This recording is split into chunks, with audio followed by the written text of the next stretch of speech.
حضرت ابو بکر صدیق کی خلافت کا ایک اہم کام میں آپ کو بتاؤں، اہم کام، آپ جامع القرآن ہیں، قرآن پہلے پتوں پر لکھا ہوا تھا، چمڑوں پر لکھا ہوا تھا، پتھروں پر لکھا ہوا تھا، کیونکہ 23 سال تک قرآن اترتا رہا اور سب صحابہ کے پاس الگ الگ جگہ پر تھا۔ یہ حضرت ابو بکر صدیق کے زمانے خلافت میں قرآن کو جمع کرنے کا کام شروع ہوا، اور حضرت ابو بکر صدیق نے اپنی خلافت کے زمانے میں قرآن کو جو جگہ جگہ ادھر ادھر تھا سب کو جمع کر دیا۔ اب سنو، یہ حضرت ابو بکر صدیق کی خلافت کا اہم کارنامہ ہے۔ اب یہ بات میں کیوں کہہ رہا ہوں؟ اس لیے کہ حضرت علی نے فرمایا، عرض کی، سنو، حضرت ابو بکر صدیق نے جب یہ کہا تو آپ نے فرمایا، میں نے یہ قسم لے لی تھی، میں نے یہ عہد کر لیا تھا کہ جب تک اللہ کا کلام قرآن ایک جگہ جمع نہ ہو جائے میں کسی کے ہاتھ پر بیعت نہیں کروں گا۔ مقصد اس کے علاوہ اور کچھ نہیں تھا، لیکن بہت سارے کھٹملوں کو پتہ نہیں کیا کیا چیزیں مل جاتی ہیں، اس لیے نہیں کیا تھا، اس لیے نہیں کیا تھا، اختلافات ہوئے تھے، فلاں ہوئے تھے، نعوذ باللہ۔ اصل وجہ یہ حضرت علی کرم اللہ وجہہ الکریم، امام جلال الدین سیوطی نے بھی اس روایت کو بیان کیا، اور تاریخ الخلفاء میں آپ نے اس چیز کو صاف بیان فرمایا کہ حضرت علی رضی اللہ تعالیٰ عنہ جب آپ کی وفات ہوئی تھی، شہادت ہوئی ہے کوفہ میں، اس وقت بھی آپ سے کہا گیا تھا کہ آپ اپنا جانشین کسی کو مقرر کریں گے، کسی کو خلیفہ بنائیں گے۔ تب بھی مولا کائنات علی مرتضیٰ رضی اللہ تعالیٰ عنہ نے یہ فرمایا تھا کہ جب رسول اللہ نے اپنے بعد کسی کو جانشین مقرر نہیں کیا تو میں کسی کو کیسے کروں؟ یہ اس بات کی علامت ہے کہ سیدنا علی کرم اللہ وجہ الکریم حضرت ابو بکر صدیق کی خلافت پر متفق رہے، اور ان کی خلافت میں، ان کی امامت میں نمازیں بھی ہوتی رہیں۔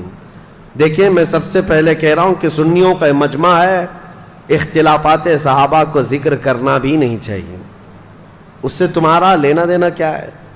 تم میاں یہ پوچھو نماز میں فرض کتنے، واجبات کتنے، نماز کی مکروہات یا فاسد ہونے کے طریقے کیا کیا ہیں، روزہ، زکوٰۃ، یہ تم اپنی ضروریات دین کو پوچھو۔ تم یہاں بہت بڑے تاریخ دان بن کر کے فیصل بھی بن جاتے ہو ساتھ میں کہ نہیں وہ ایسے نہیں تھے، یہ صحیح نہیں تھے، وہ نہیں صحیح تھے، اٹکل پچو مار رہے ہیں 1400 سال کے بعد پیدا ہو کر کے۔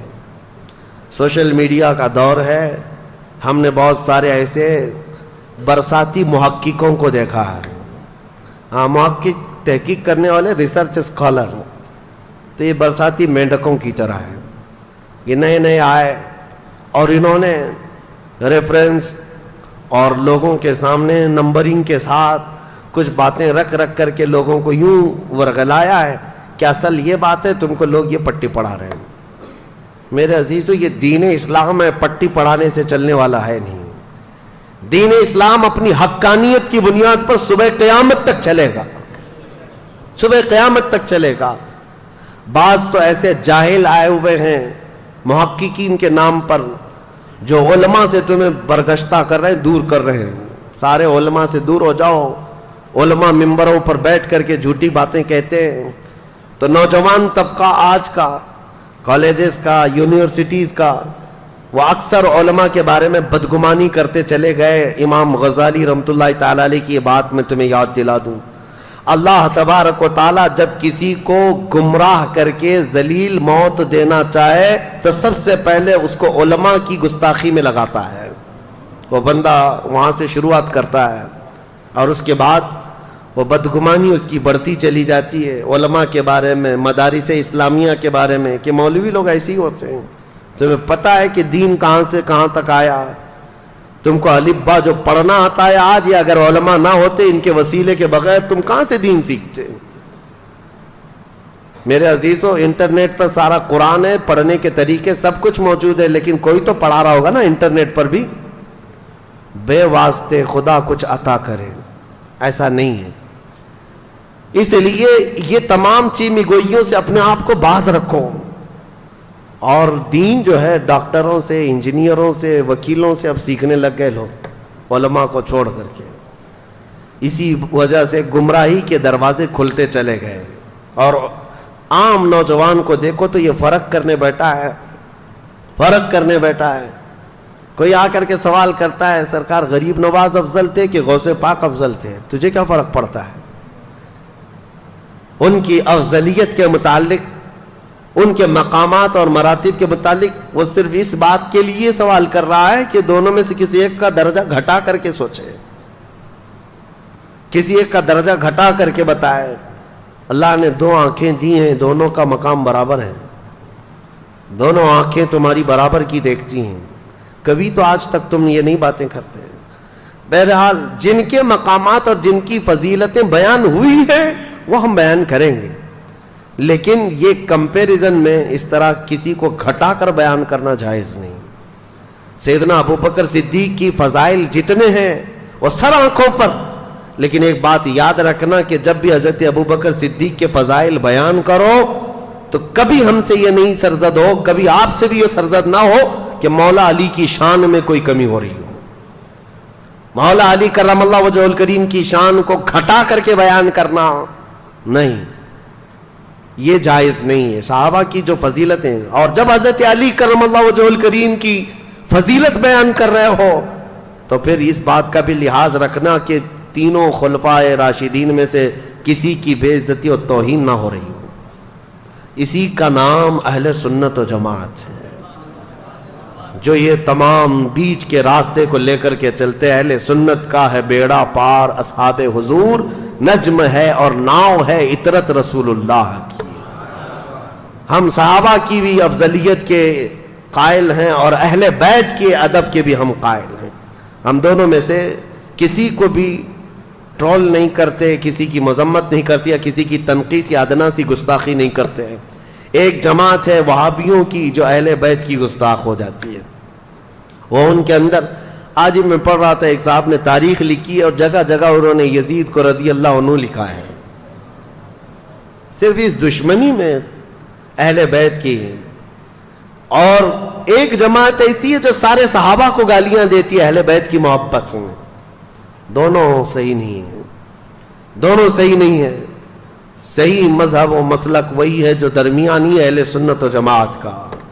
صحابہ رسول اللہ کے آسمان ہدایت کے تارے ہیں، اور رسول اللہ کے گھر والے اہل بیت نوح علیہ السلام کی کشتی کی مانند ہیں۔ میرے آقا نے فرمایا جو اس کشتی میں سوار ہو گیا وہ نجات پا گیا، جو اس کشتی سے دور ہوا وہ ہلاک ہو گیا۔ ہمارے لیے کشتی بھی ضروری ہے، ہمارے لیے آسمان ہدایت کے تارے بھی ضروری ہیں، یہ دونوں کے ساتھ ہیں۔ اب حضرت ابوبکر صدیق کی خلافت کا دور شروع ہوا۔ پہلا دن تھا، حضرت ابوبکر صدیق نے اعلان فرما دیا۔ اب مسجد نبوی کا پہلا خطبہ خلافت کے بعد کا سنو توجہ سے۔ سیدنا ابوبکر صدیق رضی اللہ تعالیٰ عنہ فرماتے ہیں اے مسلمانوں، اللہ سے ڈرو، کمزوروں پر ظلم نہ کرو، اور نہ حق کسی کے ساتھ ظلم کا یا زیادتی کا معاملہ کبھی ہونے نہ پائے۔ اور یہ خطبے میں آپ نے فرمایا سب کے سب اس بات پر گواہ رہو کہ اگر بال برابر بھی میں رسول اللہ صلی اللہ تعالیٰ علیہ وسلم کے طریقے سے ہٹ کر کے کوئی کام کرتا ہوا نظر آ جاؤں تو تم لوگ اپنی تلواروں سے مجھے سیدھا کر دینا۔ یہ وقت کا خلیفہ کہہ رہا ہے۔ حضرت ابوبکر صدیق نے فرمایا اگر میں بال برابر بھی ہٹ جاؤں تو تم اپنی تلواروں سے مجھے سیدھا کر دینا، اور اگر رسول اللہ صلی اللہ تعالیٰ علیہ وسلم کے بتائے ہوئے راستے پر ہی چل رہا ہوں تو تم میری بات کو قبول کر لینا۔ اور اس کے بعد مسجد نبوی شریف امامت کے لیے آگے بڑھتے ہیں۔ عزیزان گرامی وقار، آج بھی وہ مصلی امامت موجود ہے جہاں میرے آقا نے امامت فرمائی، وہ مسجد نبوی کا شروع کا حصہ۔ نبی پاک صلی اللہ تعالیٰ علیہ وسلم کا جو محراب ہے نا، آج بھی وہ مدینے میں ہے، مسجد نبوی میں وہ محراب ویسے ہی ہے۔ حضرت ابوبکر صدیق جیسے ہی آئے اس محراب کو آپ نے کیا کر دیا؟ بند کر دیا۔ جہاں رسول کریم صلی اللہ علیہ وسلم، جیسے یہ محراب ہے، اس محراب کو بند کر کے آپ نے دیوار چندی، ایک دیوار بنائی، اور پیچھے آ گئے مصلی لے کر، پیچھے کی طرف آ گئے۔ لوگوں نے کہا وہ رسول اللہ کا محراب، رسول کریم صلی اللہ تعالیٰ علیہ وسلم کا محراب ہے، آپ نے وہاں پر دیوار لگا دی اور آپ پیچھے مصلی لے کر کے آ گئے۔ اللہ اکبر، کمال عشق دیکھو۔ کہتے ہیں میں یہ نہیں چاہتا کہ جہاں رسول اللہ کے قدم ہو میرے قدم ہو، بلکہ میں نے مصلی پیچھے اس لیے ہٹا لیا کہ جب میں سجدے میں جاؤں تو میرا سر وہاں ہو جہاں رسول اللہ کے قدم تھے۔ بخدا خدا کا یہی ہے در، نہیں اور کوئی مفر مکر، جو وہاں سے ہو یہیں آ کے ہو، جو یہاں نہیں تو وہاں نہیں۔ اعلیٰ حضرت نے جو فرمایا ہے، حضرت ابوبکر صدیق نے کہا کہ میرا سر وہاں لگے جہاں رسول اللہ کے قدم لگتے تھے، کیونکہ حضور پیچھے کھڑے ہوتے اور پیشانی حضور کی محراب کے اندر ہوتی۔ آپ نے وہ پیشانی کی جگہ حضور جہاں سجدہ کرتے تھے اس کو بند کر دیا، اس لیے کہ کبھی کسی اور کا پیر وہاں نہ پڑنے پائے جہاں رسول اللہ کی پیشانی لگی۔ یہ خلافت کا دور شروع ہوا تو آپ نے اعلان فرمایا، اے لوگوں، صدیق اکبر رضی اللہ تعالیٰ عنہ فرماتے ہیں کہ اے لوگوں، دیکھو مدینہ طیبہ میں آج جو حالات پیدا ہو چکے ہیں ان سب کے لیے فوری طور پر کوئی تدبیر اختیار کرنا ضروری ہے۔ کیا کیا حالات تھے، چیلنجز میں آپ کے سامنے رکھتا ہوں، آپ خود محسوس کر لیں گے کتنا ڈیفیکلٹ تھا ڈیسیزن لینا۔ زکوٰۃ کے منکرین پیدا ہو گئے، وہ بھی سینکڑوں کی تعداد میں، کہتے ہیں زکوٰۃ ہم نہیں دیں گے۔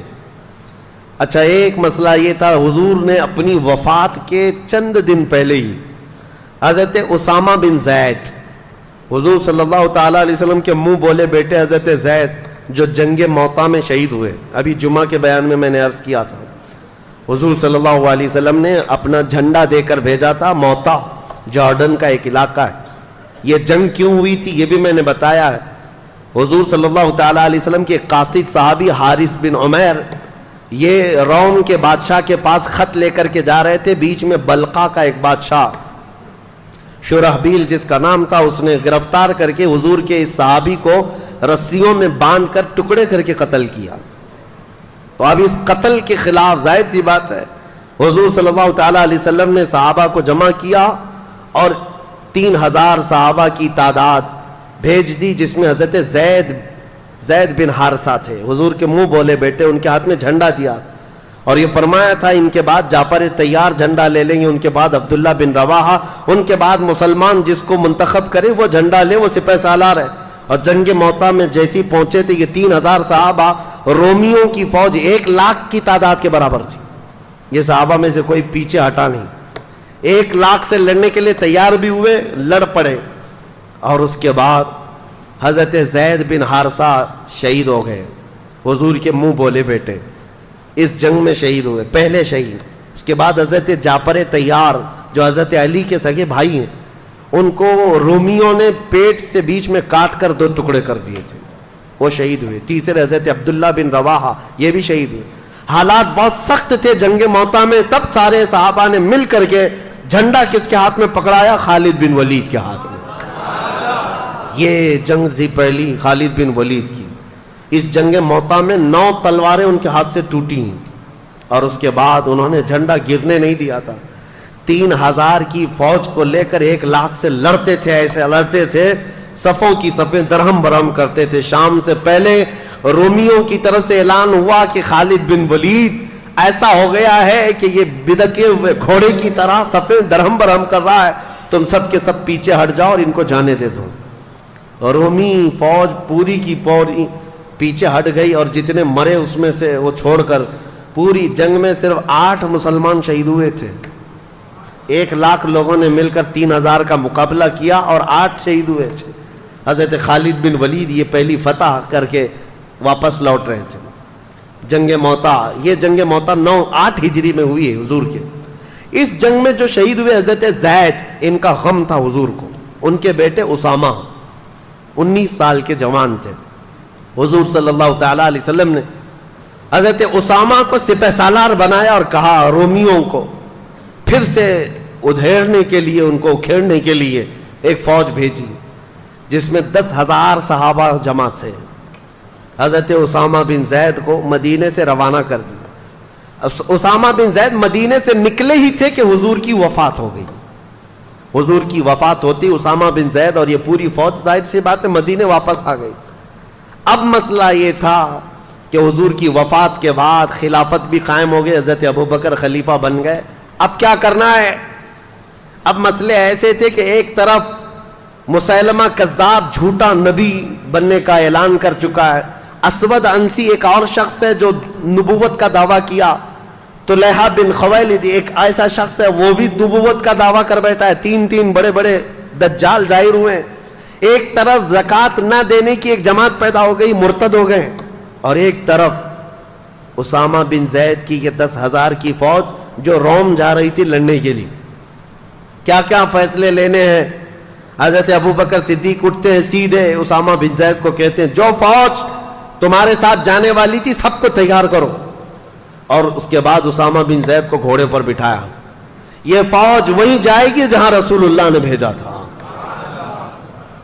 حالات ایسے تھے کہ فوج اتنی بڑی بھیجنے کے جیسے حالات نہیں تھے، یہاں تک کہ لوگ سب آ کر کے کہنے لگے خلیفہ اسلام ابھی حالات ایسے نہیں ہے کہ آج 10,000 کی فوج مدینے سے بھیج دیں گے، حضور کی وفات ہوئی ہے، اچانک مدینے پر کچھ ہو گیا تو کیا کریں گے، اتنی بڑی فوج جا رہی ہے۔ حضرت ابوبکر صدیق نے کہا قسم رب ذوالجلال کی میری جان بھی چلی جائے میں اس فوج کو واپس نہیں کر سکتا جس کو رسول اللہ نے بھیجا ہے۔ اسامہ بن زید کو بٹھا دیا گھوڑے پر اور ان کے گھوڑے کی رسی خود پکڑ کر کے جانے لگے، یہ حضرت ابوبکر صدیق ہے، گھوڑے کی رسی خود پکڑ کر کے نکلے۔ اسامہ بن زید کی عمر 19 سال کی ہے، صدیق اکبر کی عمر 60 سال کی ہے، 60 سال کا خلیفہ رسول گھوڑے کی رسی پکڑ کر چل رہا ہو، اسامہ بن زید گھوڑے سے اچھل کر نیچے آ گئے، کہا اے خلیفہ اسلام، اے جانشین رسول، آپ چلیں اور میں بیٹھوں، گوارا نہیں۔ حضرت ابوبکر صدیق نے کہا بیٹھ جاؤ اسامہ، اس گھوڑے کی پشت پر دنیا کی دولت نے نہیں میرے رسول نے تجھے بٹھایا ہے، تجھے کوئی نہیں اتار سکتا، بیٹھ جاؤ۔ پھر کہا آپ رسی پکڑ کر کیوں چل رہے ہیں؟ کہا خلافت کی ذمہ داریاں ایسی آ گئیں کہ مدینے کی سیکیورٹی بھی ہے، ان دجالوں سے مقابلہ بھی ہے، منکرین زکوٰۃ سے بھی لڑنا ہے، خواہش تو میری یہ تھی کہ تمہاری فوج میں بھی شریک ہو جاتا، میں بھی چلا جاتا، رسول اللہ نے بھیجا ہے، لیکن خلافت کی ذمہ داریوں کی وجہ سے میں تمہارے ساتھ جنگ پر جا نہیں سکتا، میں کم از کم تمہاری رسی پکڑ کر مدینے سے باہر تک تو جا سکتا ہوں تاکہ کل قیامت کے دن ان مجاہدین کا نام پکارا جائے تو گھوڑے کی رسی پکڑنے والوں میں میرا بھی نام آ جائے۔ عزیزان گرامی، نیکی چھوٹی ہو کہ بڑی ہو ابوبکر صدیق چھوڑتے نہیں تھے۔ صحابہ میں یہ بات تھی کہ حضرت ایک بار حضور صلی اللہ تعالیٰ علیہ وسلم مجلس میں کہہ رہے تھے صبح ہی فجر کی نماز کے بعد ٹائم کتنا ہوا ہوگا، حضور نے اعلان کیا کوئی ہے جس میں آج کسی بیمار کی عیادت کر کے آیا ہو؟ صحابہ کی جماعت، حضرت ابوبکر کھڑے ہوئے، کہا میں عیادت کر کے آیا ہوں۔ تھوڑی دیر کے بعد حضور صلی اللہ تعالیٰ علیہ وسلم نے پھر دوسرا سوال فرمایا کوئی ہے جو آج ایک غلام آزاد کر کے آیا ہو؟ حضرت ابوبکر کھڑے ہو گئے۔ پھر حضور صلی اللہ تعالیٰ علیہ وسلم نے اعلان فرمایا کوئی ہے جو آج کسی غریب کو کھانا کھلا کر کے آیا ہو؟ پھر حضرت ابوبکر کھڑے ہوئے، کہا میں کر کے آیا ہوں۔ جتنی مرتبہ حضور جس نیکی کے بارے میں پوچھتے ہیں وہ مسجد میں خود ہی کھڑے ہوتے ہیں کہ یا رسول اللہ میں کر کے آیا، اور یہ کب؟ فجر کی نماز میں۔ بعد میں رسول کریم صلی اللہ تعالیٰ علیہ وسلم نے یہ اعلان فرمایا اس مجلس میں کہ گروہ صحابہ سنو، جنت کے 8 دروازے ہیں، مسلمان الگ الگ دروازوں سے جنت میں جا رہے ہوں گے، لیکن جنت کا ہر دروازہ ابوبکر کو اپنی طرف پکار رہا ہوگا، ہر دروازہ اپنی طرف پکار رہا ہوگا کہ تم اس میں سے آ جاؤ، تم اس میں سے آ جاؤ۔ ابوبکر صدیق کی نیکیاں، وہ چھوٹی نیکی بھی چھوڑتے نہیں تھے۔ اسامہ بن زید کو روانہ کیا۔ اب ذہن حاضر رکھو، آپ سچویشن کیسی ہے میں خود پڑھ کر کے حیران ہوں۔ اس کے بعد حضرت خالد بن ولید کو بلایا، حضرت شرحبیل حسنہ ایک اور صحابی ہیں ان کو بلایا، اور تقریباً اس میں بھی 2000 یا 3000 صحابہ کو جمع کیا اور کہا جاؤ اس مسیلمہ کذاب کا مقابلہ کرنا ہے جو جھوٹا نبی بنا ہوا ہے۔ یہ گئے جھوٹے نبی کے مقابلے کے لیے، جب گئے تھے لوگ اس وقت حضرت خالد بن ولید اپنی ایک چھوٹی سی جماعت لے کر کے الگ اسود عنسی اور طلحہ بن خویلد جو 2 اور جھوٹے نبی تھے، کہا میں ان کا کام پہلے کر کے آتا ہوں۔ حضرت خالد بن ولید گئے، ان کے مقابل میں کون کھڑا ہوتا؟ اسود انسی کو، طلحہ بن خویلد کے جتنے ہواری مواری تھے سب کو مار ڈالا، اور وہ ڈر کے مارے جھوٹا نبی ملک شام بھاگ گیا، اور روایت میں ہے کہ بعد میں مسلمان بھی ہو گیا، چھوڑ دیا۔ اسود انسی جو تھا اس کو اس کے قریبی لوگوں نے مار ڈالا۔ حضرت خالد بن ولید کی ہیبت ایسی تاری ہوئی، یہ دو جھوٹوں کو مار کر کے حضرت خالد بن ولید پھر آئے شرحبیل حسنہ کے ساتھ۔ یہ 3000 صحابہ کی جماعت تھی، لیکن جیسے ہی گئے یہ مسیلمہ کذاب 30,000 لوگوں کو جمع کر چکا تھا۔ مجھے حیرت ہوتی ہے، رسول اللہ کے زمانے سے یہ زمانہ بہت ملا ہوا ہے، اتنے قریب کے زمانے میں جب 30,000 جھوٹے نبی کو ماننے والے پیدا ہو گئے تھے، تو آج قادیانیوں کی جماعت میں کیوں نہیں جا سکتے؟ ہوتے ہیں۔ یا ہمارے دور کا جو دجال 100 سال پہلے جو گزرا، غلام احمد قادیانی، اس نے بھی نبوت کا دعویٰ کیا۔ یہ احمدی جماعت نام سے پوری دنیا میں پھیلی ہوئی ہے، قادیانیوں کی جماعت ہے۔ یہ اپنے آپ کو جماعت احمدیہ کہتے ہیں، اور سارے انٹرنیٹ پر بھرے ہوئے ہیں ویب سائٹس، اسلام نام سے جیسی کھولیں تو احمدی جماعت کی ویب سائٹ کھولتی ہیں۔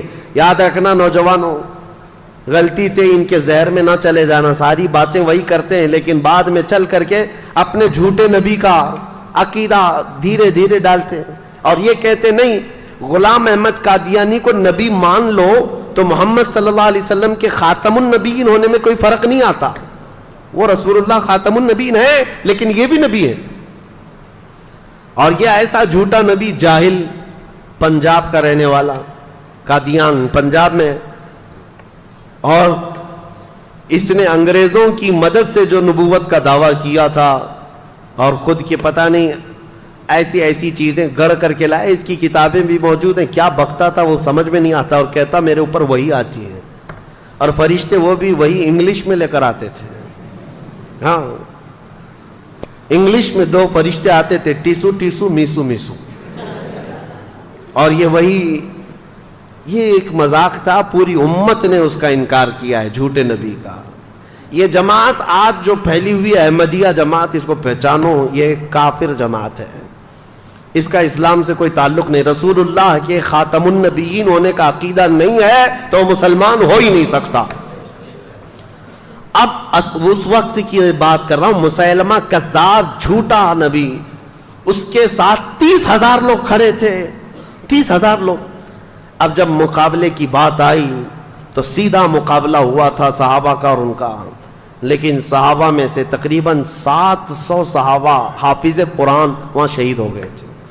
یہ بہت بڑی تعداد تھی شہادت کی، پوری تاریخ میں بتا رہا ہوں میں، جتنی جنگیں ہوئی ہیں اس میں 700 حافظ قرآن صحابہ شہید ہوئے تھے، جس کی وجہ سے حضرت ابوبکر صدیق رضی اللہ تعالیٰ عنہ نے بعد میں قرآن کو جمع کرنے کا حکم دیا تھا کہ اگر یہ سارے حافظ قرآن صحابہ شہید ہو گئے تو پھر قرآن کیسے محفوظ رہے گا۔ ان کے بعد ہی قرآن کی حفاظت کا حکم، قرآن کی جمع کرنے کا حکم ہوا۔ اب ایک اور بات میں مزے کی بتاؤں، جنگ احد میں حضرت امیر حمزہ رضی اللہ تعالیٰ عنہ کو شہید کرنے والے ایک حبشی غلام جن کا نام وحشی ہے، وہ ابو سفیان اور ہندا کا غلام تھا۔ ہندا نے ایک قسم کھائی تھی کہ امیر حمزہ کو قتل کرنے کے بعد سینہ چاک کر کے میں کلیجہ چباؤں گی، کیونکہ اس کے بھائی اور باپ کا قتل کیا تھا امیر حمزہ نے جنگ بدر میں۔ تو امیر حمزہ کو قتل کرنے والا وحشی، نام ہی وحشی تھا لیکن کالے قسم کے حبشی، امیر حمزہ کو نیزہ مار کر کے شہید کیا تھا۔ بہت تیر انداز، ایسا نشانہ لگانے میں ماہر، ایسا نشانہ کہ بہت دور سے اگر وہ ایک باریک سی چیز کو بھی رکھ دیا جائے تو اپنے نیزے سے نشانے پر لگا دیتے۔ تو امیر حمزہ اس کے نیزے سے شہید ہوئے، لیکن حیرت کی بات یہ ہے کہ وہ وحشی بعد میں اسلام میں داخل ہوئے اور رسول اللہ کے صحابی بھی بنے۔ میرے آقا نے بہتوں کو معاف کیا ہے، بہتوں کو معاف کیا ہے، لیکن یہ وحشی، اب ہم انہیں حضرت وحشی کہتے ہیں، ہمیشہ اس غم میں رہتے تھے کہ میں نے رسول اللہ کے چچا کو قتل کیا ہے۔ رسول اللہ کے قریبی چچا اور سپہ سالار اسلام، بطل جلیل، اللہ کے شیر کو میں نے قتل کیا. اپنے آپ میں وہ غمگین رہتے تھے کہ میں نے کیسے کو قتل کیا, اس کا کفارہ انہیں ادا کرنا تھا. پھر جیسے ہی حضرت خالد بن ولید کا یہ لشکر نکلا تھا مسیلمہ کذاب کو مارنے کے لیے, اور جنگ بہت سخت ہو گئی تھی, 700 صحابہ شہید ہو گئے تھے, اس وقت جانتے ہیں سب سے اہم کردار ادا کیا تھا یہ حضرت وحشی نے. نشانہ باز کی ضرورت تھی. مسیلمہ کذاب چھپ چھپ کر کے بیٹھتا تھا, اس کے اطراف لوگوں کی بھیڑ ہوتی, چھپتا تھا. یہ حضرت وحشی نے جو نیزہ حضرت امیر حمزہ کو مارا تھا نشانے سے, اس جنگ کے میدان میں بڑی دور سے نیزہ چلایا تھا تو سیدھے مسیلمہ کذاب کی پیشانی میں گھس گیا. وہ جھوٹا نبی ایک ہی دم میں مر گیا, نیچے زمین پر آ گیا. وہ حضرت وحشی کہتے تھے میں نے یہ کفارہ ادا کر لیا. زمانے جاہلیت میں میں نے ایک بطل جلیل کو قتل کر دیا تھا, زمانہ اسلام میں دنیا کا سب سے بڑا دجال جھوٹا نبی تھا, اس کو میں نے قتل کیا. یہ جنگ صرف کر لیا حضرت ابوبکر صدیق نے.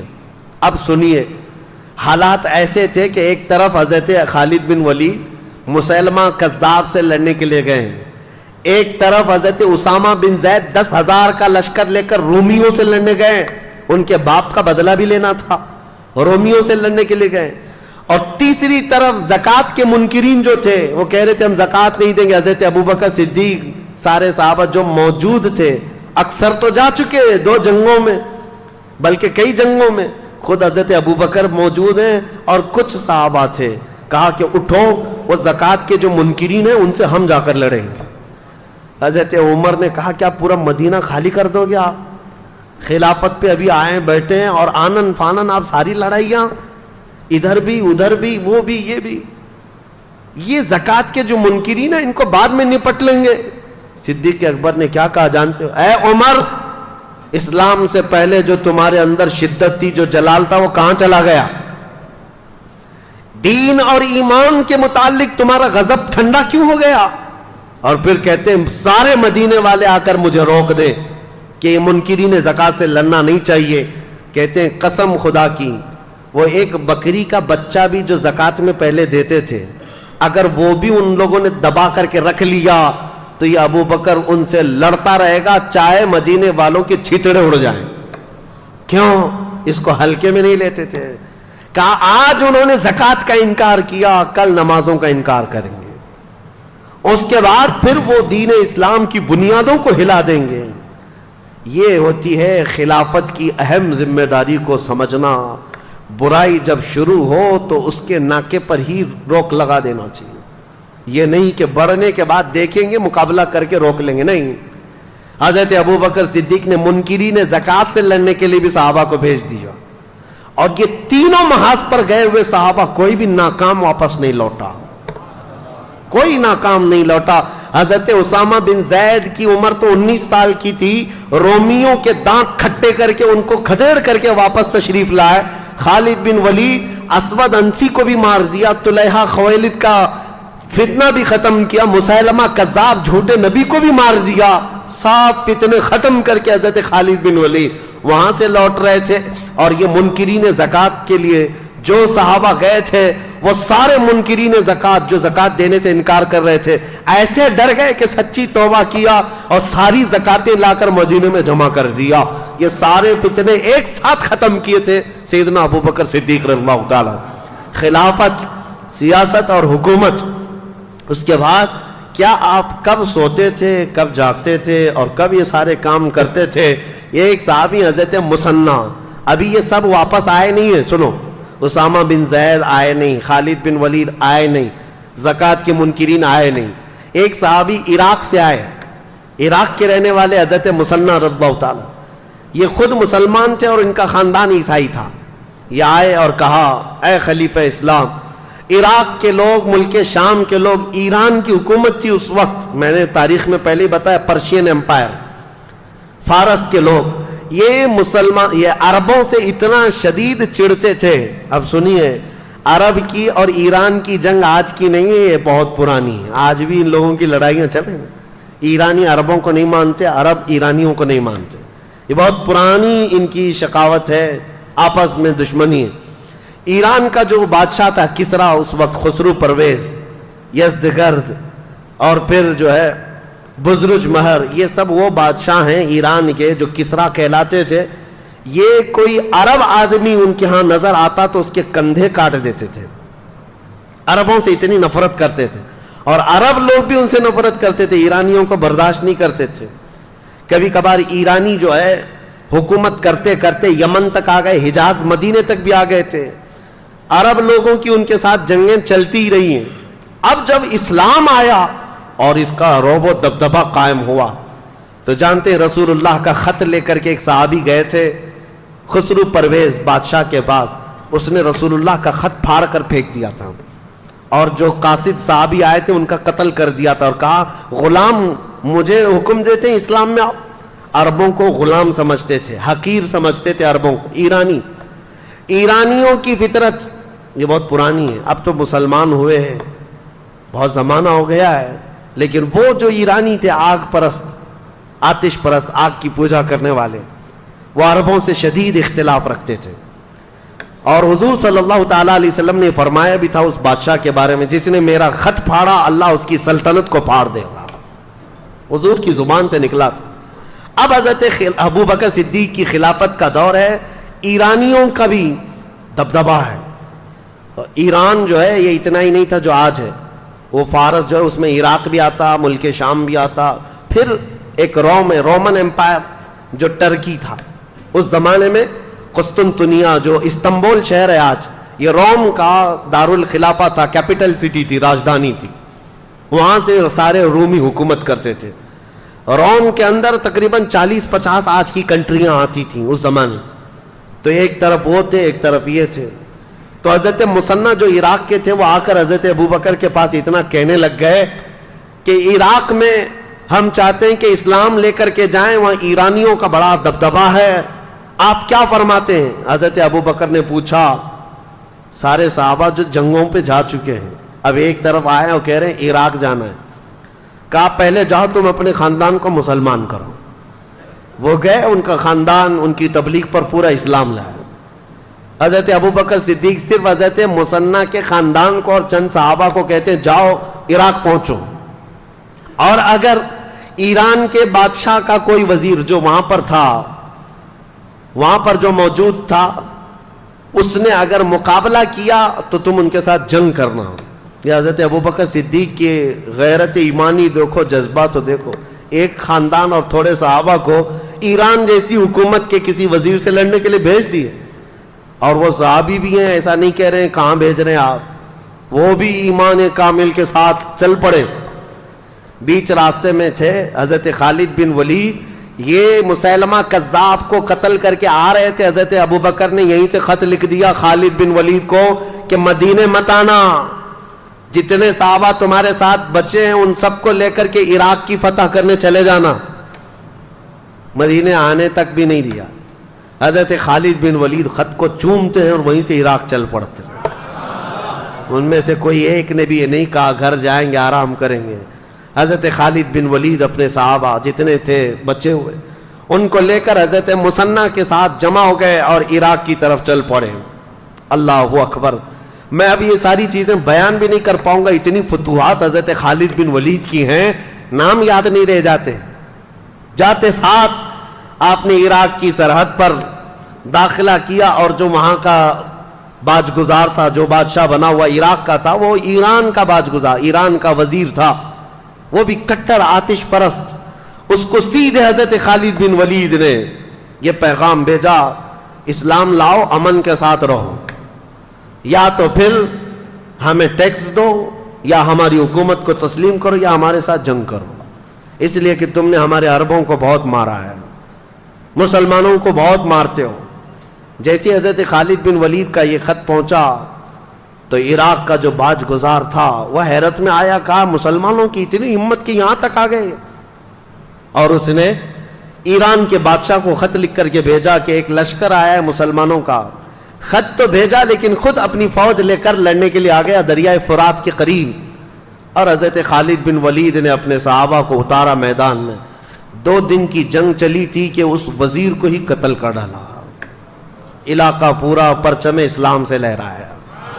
یہ پہلا دخول تھا حضرت خالد بن ولید کا عراق میں. عراق اور اس کے بعد جیسے جیسے آگے گزرتے گئے، خسرو پرویز جو بادشاہ تھا ایران کا، اسے خبر ملی کہ عراق میں لوگ داخل ہو گئے، میرے وزیر کو مار بھی ڈالا.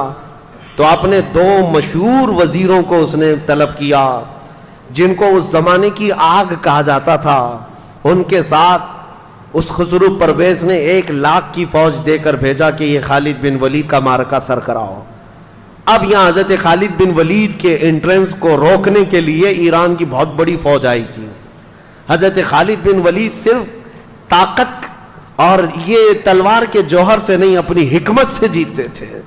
وہ ایسی حکمت اپناتے تھے جنگوں میں، صحابہ کی ٹکڑیاں کہاں چھپاتے کسی کو پتہ بھی نہیں چلتا.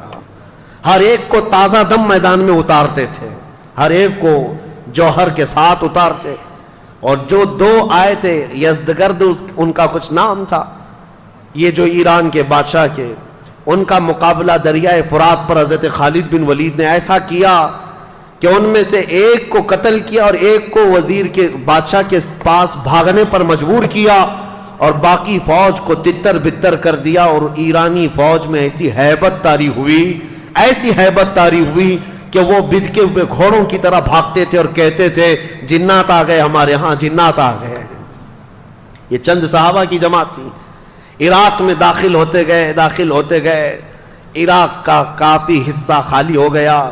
تو حضرت خالد بن ولید نے حضرت قعقاع ایک صحابی ہیں، ان کو عراق کا گورنر بنایا اور وہاں سے پھر نکل پڑے. کہا میں اب ملک شام بھی فتح کر کے رہوں گا. مدینے واپس نہیں آئے. اللہ اکبر. اس بطل جلیل کو لاکھوں سلام. خالد بن ولید سیف اللہ المسلول. میں سوچتا ہوں کیا ان کا گھر نہیں تھا، کیا ان کے بیوی بچے نہیں تھے؟ مہینوں گزارتے تھے. اور خالد بن ولید نے پورا عراق فتح کر لیا تھا. عراق فتح کر کے وہاں صحابہ کو گورنر بنایا اور واپس نکلے ملک شام کی طرف. ملک شام آئے، حمص کا علاقہ، حلب کا علاقہ جہاں رومیوں کی حکومت تھی. تو انہوں نے ایک سپر پاور سے ٹکر تو آلریڈی لے لی تھی. ایک سپر پاور پرشین امپائر تھے، ان سے تو چھیڑ چھاڑ ہو گئی تھی، ان کے ہزاروں کو مارا بھی تھا. ملک شام میں رومن امپائر کا قبضہ تھا. خالد بن ولید نے ان کو بھی چھیڑ دیا. 2 بڑی سپر پاور طاقتیں اس زمانے کی، پرشین امپائر اور رومن امپائر. اور دونوں کو چھیڑنے والا، دونوں کو اٹھانے والا اور دونوں کو کھدیڑنے والا ایک ہی صحابی خالد بن ولید. ایک ہی صحابی. ملک شام میں رومیوں کا قبضہ تھا. جیسے ہی داخل ہوئے، شامی جتنے تھے ان لوگوں نے کہا کہ ان کا مقابلہ ہم عربوں سے ہی کرتے ہیں، کیونکہ شام کے رہنے والے جو ایران کے تھے وہاں کے قریب، شام اور ایران پڑوس میں، تو وہاں کا جو بادشاہ تھا اس نے کہا کہ خالد بن ولید کا مقابلہ ہماری فوج سے نہیں، عربوں سے ہی کرتے ہیں. وہ اچھا جانتے ہیں کیونکہ کچھ عرب بھی وہاں رہتے تھے اور کچھ عربوں کو خرید کر کے لائے تھے. ایک پوری جماعت کھڑی کر دی عربوں کو عرب سے لڑانے کے لیے. لوگوں نے پوچھا بھی یہ کیا کر رہے ہو؟ کہا لوہے کو لوہا کاٹتا ہے. اس نے یہ جملہ کہا تھا لوہے کو لوہا کاٹتا ہے، عربوں کو عرب ماریں گے. لیکن ان ظالموں کو یہ معلوم نہیں ایک طرف ہو سکتا ہے لوہا ہے، دوسری طرف اللہ کا شیر ہے. وہاں سیف اللہ المسلول ہے. اور عربوں کے اس قبیلے کو لا کر کھڑا کیا. حضرت خالد بن ولید نے ایک ہی دن میں ان پورے عربوں کا کام تمام کر دیا. ایک ہی دن.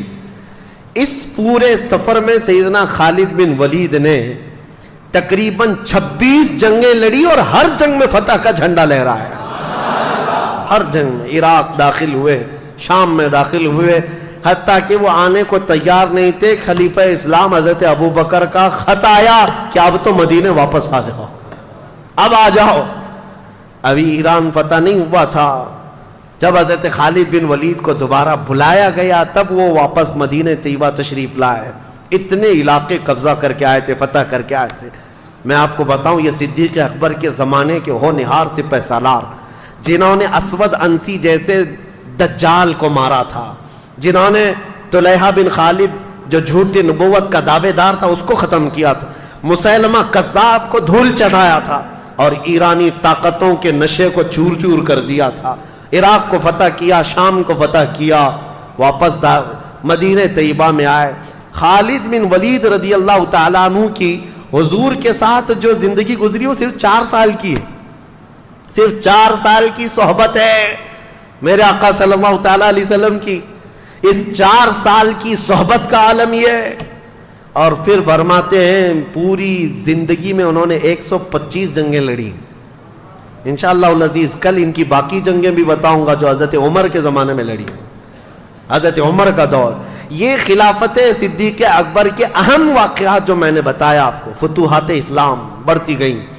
اسلام مدینے سے نکلا ہے, پھر عراق میں پہنچ گیا, ملک شام میں پہنچ گیا, خطہ عرب جو آج کا ہے حجاز نجد تک پہنچ گیا, یمن تک چلا گیا. حضرت ابوبکر صدیق کے زمانے میں یہ اسلام کی سرحدیں تقریباً 15 لاکھ اسکوائر کلومیٹر تک پھیل گئی تھی, بہت دور تک جا چکی تھی.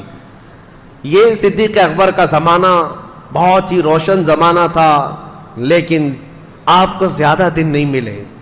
ٹوٹل آپ کے پاس 2 سال 3 مہینے تھے خلافت کے. 60 سال کی عمر تو تقریباً ہو چکی تھی آپ کی جب آپ خلافت پر آئے, اور 63 سال کی عمر میں آپ وفات پائے, جتنی رسول اللہ صلی اللہ علیہ وسلم کی ظاہری زندگی تھی. حضرت ابوبکر صدیق رضی اللہ تعالیٰ عنہ کی خلافت میں صرف یہ معاملات نہیں تھے, بلکہ حکومت کا ایسا نظام قائم کیا تھا, شعبے بنا دیے تھے.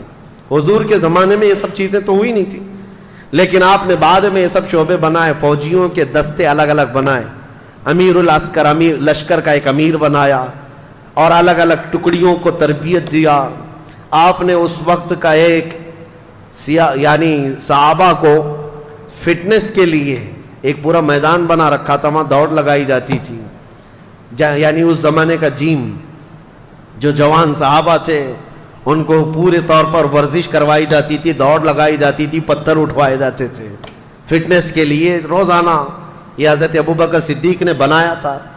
اور پھر بیت المال آپ نے بنایا, زکوٰۃ جتنی آتی تھی وہ سب بیت المال میں جمع ہوتی, اور پھر حضرت ابوبکر صدیق پورے مدینے کے لوگوں کو بیت المال سے سب تقسیم کر دیتے. یہاں تک کہ تقسیم کرنے کے بعد بیت المال کے اندر خود اپنے ہاتھ سے جھاڑو مارتے تھے. تو وہ لوگ کہتے کہ آپ جھاڑو کس لیے لگاتے ہیں؟ کہتے کہیں کوئی درہم گرا ہوا نہ رہ جائے جو مسلمانوں میں تقسیم ہونے سے رہ جائے. جھاڑو لگا دیتے. بیت المال کا نظام آپ نے قائم فرمایا, اور اس کے بعد آپ نے باضابطہ طور پر قرآن کو جمع کرنے کے لیے صحابہ کو منتخب کیا, پھر امیر بنایا, مسجدیں تعمیر کرنا شروع کیا. خود مدینہ طیبہ میں اس وقت تقریباً 9 مسجدیں تھیں مسجد نبوی کے علاوہ. مسجد نبوی کو چھوڑ کر 9 مسجدیں الگ تھی. اور پھر غربا مساکین کا خیال اور خود کی زندگی کا اللہ اکبر یہ حال تھا. خلافت 2 سال 3 مہینے 4 دن کے قریب چلی, اور بالکل روشن خلافت جس میں سیدنا عمر فاروق, حضرت عثمان غنی, حضرت علی کرم اللہ وجہ الکریم سبوں نے حصہ لیا ہے. اور اسلام کو پورے دور دراز تک پھیلانے میں ہر صحابی نے بڑا کردار ادا کیا. حضرت ابوبکر نے ابی بن کعب کو امامت کے لیے مقرر کیا, قرآن سکھانے کے لیے حضور صلی اللہ علیہ وسلم نے ان کے لیے فرمایا تھا, ان کو امام بنایا گیا. حضرت عبداللہ بن مسعود فقہ کے بڑے صحابی تھے, ان کا مدرسہ بنایا گیا. حضرت ابو ہریرہ جو حضور کی حدیثوں کے حافظ تھے, ان کو حدیثیں بیان کرنے کے لیے یہ سارے صحابہ اکرام کی جماعتیں الگ الگ تھیں, ڈپارٹمنٹ بنائے. باضابطہ حکومت کا ایک شعبہ, اسلام کی اسٹیبلشمنٹ جو ہوئی, خلافت کا دور یہاں چلا. خلافت جو ہے, اب لوگ یہ کہتے ہیں خلافت میں اور جمہوریت میں فرق کیا ہے؟ جمہوریت یعنی ڈیموکریسی, دونوں میں بڑا فرق. ایک وہ ہے کہ ہوتا یہی ہے, جمہوریت جس کو آپ ڈیموکریسی کہتے ہیں, for the people, by the people, to the people. اب یہاں پر یہ انگلش کا جو فارمولا ہے وہ بہت دور ہو گیا. فار دا پیپل اور BUY بائی دا پیپل, یہ اب ڈیموکریسی ہو گئی ہے. یہ اب لوگوں سے بہت دور, فار دا نہیں ہے, فار دا پیپل ہو گئے. یہ جمہوریت آج ہو رہی. یہاں پر جو ڈیموکریسی ہے اس میں یہ کہا تو جاتا ہے لوگوں سے, لوگوں کے لیے, لوگ ہی حکومت کریں گے. صحیح ہے, یہی ہے. یعنی آپ منتخب کریں گے, آپ اپنا امیر بنائیں گے, آپ اپنا وزیر بنائیں گے, اور جس کو بنائیں گے وہ لوگوں کے لیے, اگرچہ آپ نہیں بنا پاتے, ابھی تک نہیں. ایسا کوئی بنا ہی نہیں جو ہمارے لیے ہو، وہ سب اپنے خزانے جمع کرنے کے لیے ہوتا ہے. جس کو بھی بٹھاؤ یہاں پر تخت پر وہ سب سے بڑا چور نکلتا ہے اور سب سے کہتا رہا نہ کھاؤں گا نہ کھانے دوں گا. یہ اور بات ہے کہ میرے عزیزو اس طرح کے نعرے ڈیموکریسی میں سننے کو ملتے ہیں. صدیق اکبر کے زمانے خلافت کو کیا کمپیئر کر سکتے؟ خلافت کیا ہے؟ خلافت میں اور جمہوریت میں فرق یہ ہے کہ یہاں لوگ قانون بناتے ہیں. جمہوریت میں کیا ہوتا ہے؟ قانون کون بناتے ہیں؟ لوگ قانون بناتے ہیں. اور خلافت میں قانون لوگوں کے نہیں اللہ کے قانون ہوتے ہیں. حاکم اللہ ہے. قوانین اس کے ہوں گے جو آلریڈی مرتب ہیں اور اس میں امینڈمنٹ نہیں آئے گا، اس میں بار بار سنشودھن نہیں لایا جائے گا. قرآن جو اترا ہے وہ صبح قیامت تک کے لیے ہے اور خلافت کا نظام قرآن سے اور رسول اللہ کی احادیث سے چلے گا. یہ فرق ہے.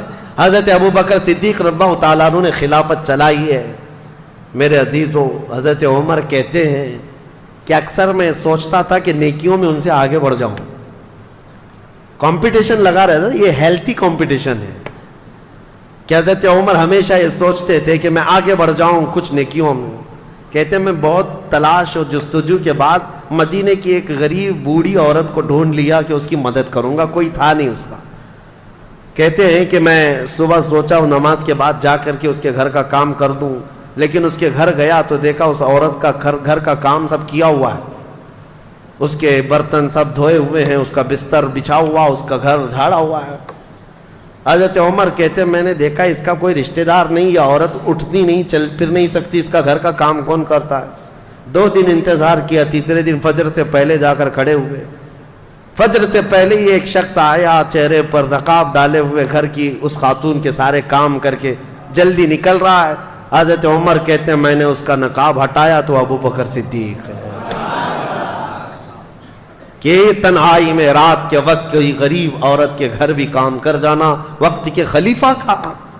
حالانکہ لوگ آج یہ سوچتے ہیں کہ یہ ڈیوٹی میری تھوڑی نہ ہے. صدیق اکبر رضی اللہ تعالیٰ عنہ راتوں کو سوتے نہیں. یہاں تک کہ حضرت عمر کہتے ہیں ایک مرتبہ میں سنا تھا کہ حضرت ابوبکر جنگل میں کسی کو کھانا کھلا کر آتے تھے. میں بھی ان کے انتقال کے بعد، حضرت ابوبکر کے انتقال کے بعد توشہ دان لے کر کے جنگل میں گیا، ڈھونڈتا رہا، کوئی ملا نہیں. شام ہو رہی تھی، مجھے ایک جگہ سے کسی کی آواز آئی، پہاڑ کی ایک کوہ میں کوئی شخص بیٹھا اللہ اللہ کہہ رہا ہے. حضرت عمر کہتے ہیں میں گیا، جا کر دیکھا تو اس کے ہاتھ بھی کٹے، پیر بھی کٹے، آنکھوں سے اندھا بھی. ایسا ایک دھڑ پڑا ہوا ہے لیکن بول رہا ہے. حضرت عمر کہتے ہیں شاید اسی کو ابوبکر کھلانے کے لیے آیا کرتے، مدینے سے یہ جنگلوں کی وادیوں میں آ کر تو شادان لے کر کھلاتے. حضرت عمر کہتے میں بھی اس اندھے آدمی کے پاس بیٹھ کر روٹیاں سالن میں ڈبو کر کھلا رہا تھا. اس نابینا نے پوچھا ہے آنے والے کیا ابوبکر کا انتقال ہو گیا؟ حضرت عمر کہتے ہیں وہ اندھا تھا، میں نے اس کو کچھ کہا نہیں تھا، میں نے بات بھی نہیں کی تھی. میں نے پوچھا تجھے کیسے پتا کہ آنے والا ابوبکر نہیں کوئی دوسرا آیا؟ وہ اندھا کہتا ہے اس لیے کہ ابوبکر کو معلوم تھا میرے منہ میں دانت نہیں، وہ روٹی اپنے منہ سے چبا کر میرے منہ میں ڈالتے تھے، اور تو نے پوری روٹی میرے منہ میں ڈالی تو سمجھ میں آ گیا کہ آج کوئی نیا آدمی آیا ہے. حضرت عمر کہتے ہیں اس دن میں کھڑا ہوا کہا اللہ کی قسم پوری زندگی بھی لگا دوں تو ابوبکر کے آگے نہیں بڑھ سکتے، صدیق اکبر کے آگے نہیں بڑھ سکتے. حضرت عمر یہ کہتے بھی تھے حضرت ابوبکر سے کہ ابوبکر میری زندگی کی پوری نیکیاں لے لو، پوری نیکیاں لے لو، وہ ایک رات مجھے دے دو جو غار ثور میں رسول اللہ کے ساتھ گزاری تھی، وہ ایک رات دے دو.